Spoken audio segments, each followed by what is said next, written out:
నిన్న ఎయిర్పోర్ట్లో ఒక వ్యక్తి సిఎస్ఎఫ్ డ్రెస్సింగ్లో ఉండి ఫోటోలు దిగడము, అక్కడ సస్పీషియస్ మూమెంట్లో తిరుగుతున్నాడంటే సిఎస్ఎఫ్ వాళ్ళకి అనుమానం వచ్చి ఎంక్వైరీ చేస్తే వాడికి కావాల్సిన డీటెయిల్గా ఎలాంటివి లేవు వాడి దగ్గర.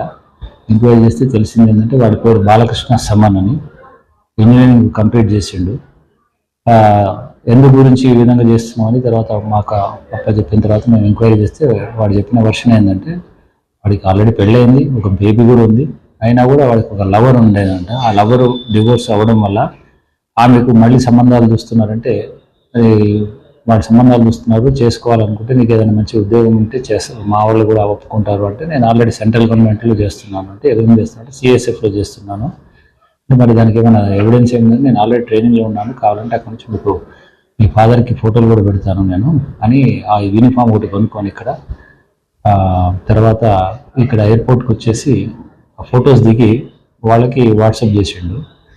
ఇదే విధంగా అతను చాలా మటుకు ఫేస్బుక్లో, ఇన్స్టాగ్రామ్లో ఈ మ్యాట్రిమోని వాళ్ళతో తన డీటెయిల్స్ పెడుతూ తన ఎంప్లాయీ ఇట్లా సెంట్రల్ గవర్నమెంట్ ఎంప్లాయీ అని చెప్పేసి వాళ్ళందరితో కూడా మాట్లాడుతున్నాడు. ఈ విధంగా ఫ్రాడ్ చేసి అమ్మాయిలను పెళ్లి చేసుకునే ఉద్దేశంతో ఈ డ్రెస్ వాడు అక్కడ యూజ్ చేసిండని చెప్పిండు. దాని బేస్ మీద మేము అతని చట్టపరంగా అన్ని సెక్షన్స్ అప్లై చేస్తూ రిమాండ్ చేస్తున్నాం. ఎస్ అంటే అక్కడ వాళ్ళు ఉండేది ఆంధ్ర కాబట్టి, ఆంధ్ర ఏరియా అంటే కాదు, నేను ఇక్కడ ట్రైన్ అక్కడ అప్రెంటిస్ చేస్తున్నా, ఇక్కడ ఈ మధ్య పోస్టింగ్ ఇక్కడ ఇచ్చిండ్రు అని ఇక్కడికి హైదరాబాద్లో ఉంటున్నట్టుగా చెప్పడానికి. అక్కడైతే వేరే వాళ్ళు గుర్తుపడతారు కదా, ఐడెంటిఫై చేస్తారు, ఉన్నా లేదని ఎంక్వైరీ చేసుకోవడానికి ఈజీగా ఉంటుంది. హైదరాబాద్లోకి వచ్చి ఎంక్వైరీ చేయాలంటే కొంచెం టైం పడుతుంది కాబట్టి ఈజీగా ఈ విధంగా ఫ్రాడ్ చేసే ఉద్దేశంతో చేసింది.